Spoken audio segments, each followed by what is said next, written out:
सिगी मागी difference aduga magi relation ko koina volume and open interest hariba ni si yenga price yenga kanda trade ki strategies lobo yaba yadaba adum khara yengmina se ko adu hanbada koina yengba jai se kaino kanda price ko just price na increase tawrokpa matamda koi kaidawi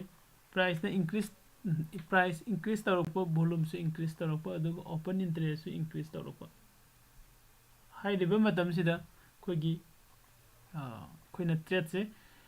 ko yamna market se strong ko build up lakpani na koina long build up faidi buy da koi entry tawraga sangba yabagi adumba khudong chaba se phangi ko repeat tawrange onka price se increase tawba volume se increase tawba adugo open interest se increase tawba ko ma duga hoina price su decrease tawba ko open interest su decrease tawba natra adidi kogi volume su decrease tawba haibam su lai ko adu marak sida amana price de increase tawba ko price na increase tawba aduga volume ji down tawba aduga open interest su down tawba doitadi khoina tawrisi kaino si matam sida khoina buyer sing na khoina buy tawraga thamba kaino singse mase square of tawthongi aduga third one dana laisina price decrease tawba aduga volume ju hingatpa open interest ju hingatpa ko haidi price di decrease tawba price na down tawraga volume go open interest ke hingalagadi khoina tawba jaise kaino khoi ko masagi market se kaino lai strong kano ne down trend ni ka aduna khoina sol ko build up tawba yai haidi khoi seller oine entry changba yaga ne market ta ko aduga price su down tawba ko aduga volume su down tawba open interest su down tawba pull up down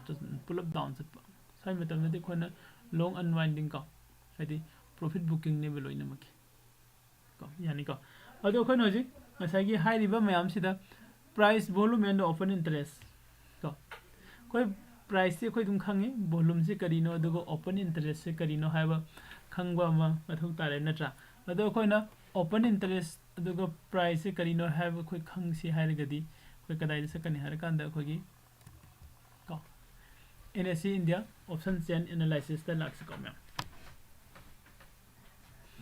option chain analysis koi kadai dagi kamaina sangani haga first time yawba meeting da ina haning ise koi aga NSE India se search tawbio ko NSEN na koi search tawraba matungda nasagi kano se phangani ko sida leire ko nseindia.com nseindia gi .com gi osi website se direct entry tawr su yai natragan google da search tawrakan da makhada kitang sing da birega option chain analysis ko option chain equity sida sangbio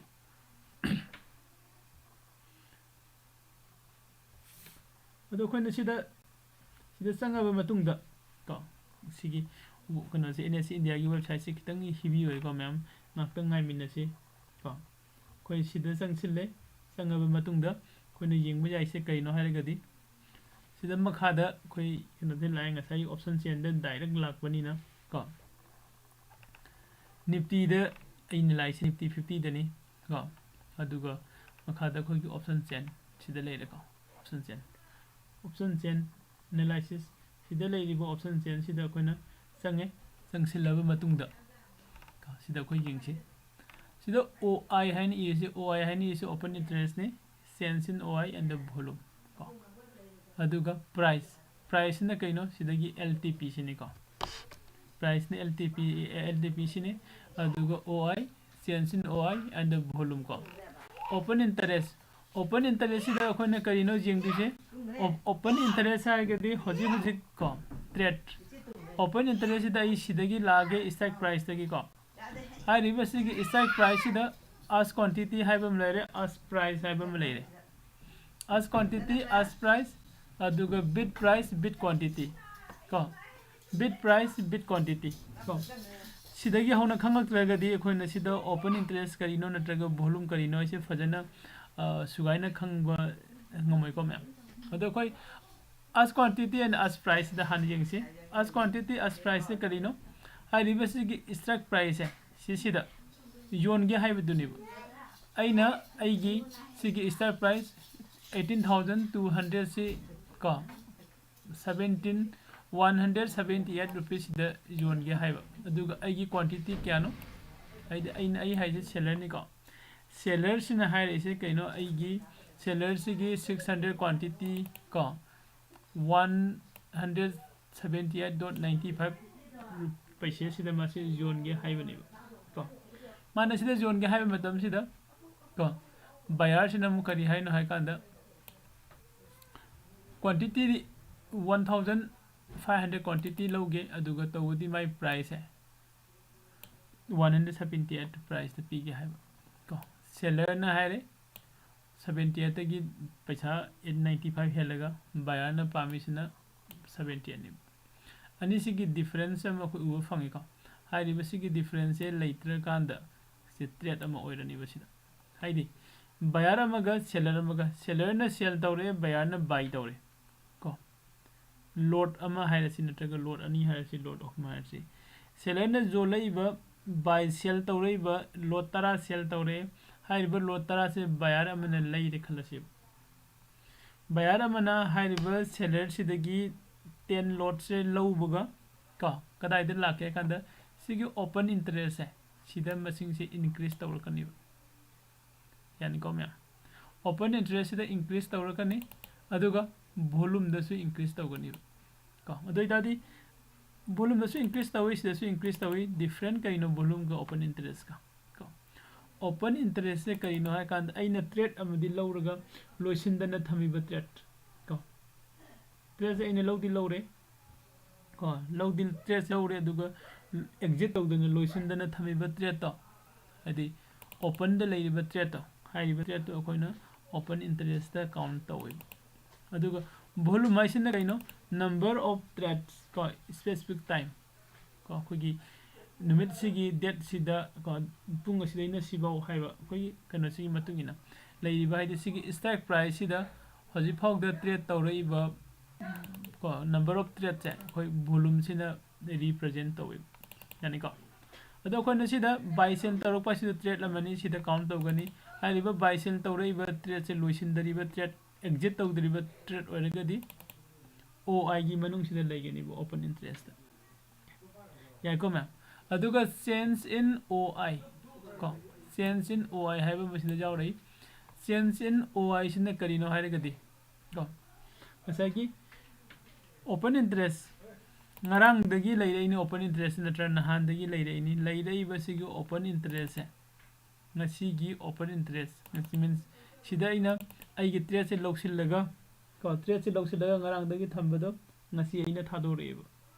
ai trade se ngasi ai exit tok thue adu oiragadi ngasi aini exit toriba trade se open interest in OI sida minus ta lakani ko ai gi trade oina thadokrabne aina trade anouba lawpo oiragana change in OI sida plus ta lakani ko sida symbol jawdaba singcha ko anouba trade masing ni ngasi haidi 18300 sida ko 18300 strike price sida ngasi trade anouba 23700 se anouba sangai ko aduga 18250 sida ngasi trade ngarang gi leiramba trade tagi yeng kanda 6120 trade se thadong na re ba exit to re minus the lies ko gyan tai ko myam change in OI se minus the show to risina loisin gi ba trade ne ko aduga plus the show to risina ngasi anouba sangakpa trade ne bu ko hayeng su change to gani ngasi sida khoi gi open interest da hojik sida 18400 te leiribo open interest se kyano 83192 ko 83192 se hayeng sidagi helma jai natraga sidagi tarak pusai ko sidagi tarak ba haidi sida leiribo trade sing sidagi thadonara gadi sida minus to show tawrakani aduga plus ta lawragana sida plus ta show tawrakani ko ngarang gi leirambo open interest gi ngasi gi open interest 21136 plus tawrai ni sida yani ko ma'am ꯑꯗꯣ ꯉꯁꯥꯏꯒꯤ ꯁꯤꯁꯤꯗ ꯑꯩꯈꯣꯏꯅ trade ꯂꯧꯊꯣꯛ ꯂꯧꯁꯤꯟ ꯇꯧꯅꯔꯤꯕ ꯃꯌꯥꯝꯁꯦ ꯀꯣ trade ꯂꯧꯊꯣꯛ ꯂꯧꯁꯤꯟ ꯇꯧꯅꯔꯤꯕ ꯃꯌꯥꯝꯁꯦ ꯗꯤ ꯅꯝꯕꯔ ꯑꯣꯐ ꯇ꯭ꯔꯦꯗꯇꯣ ꯑꯗꯨꯅ ꯑꯩꯈꯣꯏ ꯁꯤꯗꯅꯦꯕ ꯚꯣꯂꯨꯝꯗꯅꯦꯕ ꯀꯥꯎꯟꯠ ꯇꯧꯔꯛꯇꯣꯏꯁꯦ ꯌꯥꯏꯀꯣ ꯑꯣꯀꯦ ꯑꯗꯨꯒ ꯁꯤꯗ ꯑꯩꯅ ꯃꯌꯥꯝꯗ ꯄꯟꯅꯤꯡꯕ ꯑꯃꯅ open interest ꯍꯥꯏꯔꯒꯗꯤ features and option ꯈꯛꯇꯪꯗ open interest say available ꯑꯣꯏ ꯑꯗꯨꯒ volume ꯁꯤꯗꯤ equity ꯗꯁꯨ ꯌꯥꯎꯋꯦꯀꯣ equity ꯗꯁꯨ ꯍꯥꯏꯗꯤ features and options derivative segment ꯈꯛꯇꯪꯗ open interest ꯁꯦ ꯂꯩꯌꯦꯕ ꯀꯣ ꯑꯣꯀꯦ ꯁꯨꯃꯥꯏꯅ ꯑꯗꯣ ꯑꯩꯈꯣꯏꯅ ꯁꯤꯗ ꯍꯧꯖꯤꯛꯀꯤ option chain analysis ꯆꯪꯉꯕꯅꯤꯅ ꯑꯗꯨꯝ ꯄꯨꯟꯅ ꯌꯦꯡꯊꯣꯛꯑꯁꯤ ꯉꯁꯥꯏ ꯑꯩꯈꯣꯏꯅ ꯌꯦꯡꯒꯔꯦ ꯁꯤꯗ UX quantity and the UX price ꯍꯥꯏꯗꯤ ꯑꯅꯤꯁꯤ ꯀꯩꯅꯣ ꯍꯥꯏꯔꯒꯗꯤ ꯁꯦꯂꯔꯗꯨꯅ ꯖꯣꯟꯒꯤ ꯍꯥꯏꯔꯤꯕ ꯀ꯭ꯋꯥꯟꯇꯤꯇꯤ ꯁꯦꯂꯔꯗꯨꯅ ꯀꯣ ꯖꯣꯟꯒꯤ ꯍꯥꯏꯔꯤꯕ ꯄ꯭ꯔꯥꯏꯁ ꯀꯣ ꯑꯗꯨꯒ ꯕꯤꯠ ꯀ꯭ꯋꯥꯟꯇꯤꯇꯤ ꯑꯦꯟ ꯕꯤꯠ ꯄ꯭ꯔꯥꯏꯁ ꯕꯌꯔꯗꯨꯅ ꯌꯣꯟꯒꯦ ꯍꯥꯏꯔꯤꯕ ꯀ꯭ꯋꯥꯟꯇꯤꯇꯤ ꯑꯗꯨꯒ ꯕꯌꯔꯗꯨꯅ ꯂꯩꯒꯦ ꯍꯥꯏꯔꯤꯕ ꯄ꯭ꯔꯥꯏꯁꯇꯨꯅꯦꯕ ꯕꯌꯔꯗꯨꯅ ꯂꯩꯒꯦ ꯍꯥꯏꯕꯒꯤ ꯀ꯭ꯋꯥꯟꯇꯤꯇꯤ ꯃꯁꯤꯡꯗꯨꯅ ꯁꯤꯁꯤꯅꯤ ꯈꯜꯂꯁꯤ ꯁꯄꯣꯁ 800 ꯁꯤꯅꯤ ꯈꯜꯂꯁꯤ ꯑꯗꯨꯒ ꯃꯥꯅ ꯂꯨꯄꯥ ꯀꯌꯥꯗ ꯂꯩꯒꯦ ꯍꯥꯏꯅꯣ 386ꯗ ꯁꯨꯃꯥꯏꯅ ꯑꯩꯈꯣꯏꯅ ꯕꯌꯔꯒꯤ ꯁꯦꯂꯔꯒꯤ ꯀꯣ ꯃꯥꯒꯤ ꯁꯤꯒꯤ ꯃꯔꯛꯇ ꯂꯥꯛꯀꯗꯧꯔꯤꯕ ꯇ꯭ꯔꯦꯗꯁꯦ ꯀꯣ ꯇ꯭ꯔꯦꯗ ꯑꯃꯁꯤ ꯃꯃꯜꯁꯦ ꯌꯥꯅꯔꯒ ꯇ꯭ꯔꯦꯗꯁꯦ ꯂꯧꯅꯔꯛꯄ ꯃꯇꯝꯗ ꯃꯔꯛꯇ ꯑꯦꯛꯁꯆꯦꯟꯖ ꯑꯃ ꯂꯩꯔꯤꯗ꯭ꯔꯥ ꯗꯨꯀꯥꯟꯗ ꯑꯩꯈꯣꯏꯅ ꯄꯣꯠ ꯆꯩ ꯂꯧꯔꯒꯁꯨ ꯑꯩꯅ ꯄꯩꯁꯥ ꯄꯤꯔꯝꯃꯒ ꯃꯥꯅ ꯑꯩꯉꯣꯟꯗ ꯄꯣꯠ ꯄꯤꯔꯛꯏ ꯅꯠꯇ꯭ꯔꯥ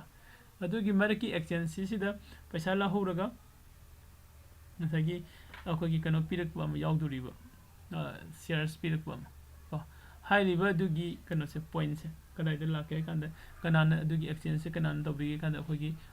ꯏꯁꯇꯣꯛ ꯑꯦꯛꯁꯆꯦꯟꯖꯅ ꯇꯧꯕꯤꯕ ꯌꯥꯅꯤꯀꯣ ꯑꯣꯀꯦ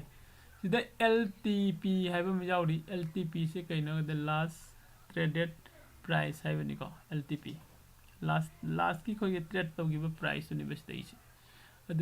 ꯑꯗꯨꯒ ꯂꯥꯁꯀꯤ ꯇ꯭ꯔꯦꯗ ꯇꯧꯈꯤꯕ ꯄ꯭ꯔꯥꯏꯁ ꯂꯩꯔꯦ ꯑꯗꯨ ꯀꯔꯦꯟ ꯇ꯭ꯔꯦꯗ ꯑꯃꯁꯨ ꯂꯥꯛꯑꯦꯕ ꯀꯔꯦꯟ ꯇ꯭ꯔꯦꯗꯁꯤꯁꯨ ꯂꯥꯁ ꯑꯣꯏꯗꯣꯏꯅꯤ ꯅꯠꯇ꯭ꯔꯥ करेंट ट्रेड सिदा लाकंद सिदगी इंक्रीज तौरगदी सिदा प्लस लाकनी सिदगी डिक्रीज तौरगदी सिदा माइनस लाकनी को सपोज हुजिक सिदा लेसे क्यानो 113.95 नि अदुगो हुजिक सिदा बिट तौरिबा प्राइस क्यानो 112.30 नि कइगुम सिदा 112 त फंगागदी हानदी सिदा लास्ट ट्रेड क्या ओरमिनो 3.95 नि सिदादी क्या कयादे लौरतिनो को 12.30 नि अदुदि सिदगी हंद्रेब हाइदि मार्केट से मखारोमदा लाक्तुइनि को मार्केट की मूवमेंट से मैम अदुना सै सी मुक सिदा मु लाक्सिलागदी हाने लैरमिबा ममन सिदगी हौजिक लाइबा ममन सिना मु हंद्रक्तुइनि अदु माइनस द शो तौरनि आइको ओके प्लस रोम द शो तौबसु यावरे यंगसि को हापे सिदा यंगसि 29 30 सिदा यामबना माइनस रोम द लोइन चखरबा मालिको 60 75 60 675 सिना 6 कनो द लोगी हाइबको प्राइस खेने गरेबा फजन ओके सो द अखोय कनो रोम से पुट लोम द यंगबा याइको पुट लोम द यंगसि पुट द होजि लैरिबा प्राइस को सि लोइना माइनस द पुल अप चखरेको प्लस द मख यंगबने अदुबु फंगद्रबा माले फंगदगसु कैसु काइदे सिदा यंगसि सिगी एलटीपी 344.40 नि अदुगा हजिक मान सिदा लैगे हाइरिबा ममन सिना 343.65 नि जोन गे हाइबना 344.90 नि को सुमाइना लैगे हाइबा लैरि अदुगा जोन गे हाइबा लैरि लैबा जोनबा अनि सि यानरगा को लैबा जोनबा से तौनरबा मतुंगदा खोगी ट्रेड हासि लाक्तुइनिबा यारे को म्याम अदुना खोइना सिदा बिट तौरिबा अदे अस तौरिबा सिसे अमुक कोई सिदादी स्टैक प्राइस तुगी स्टैक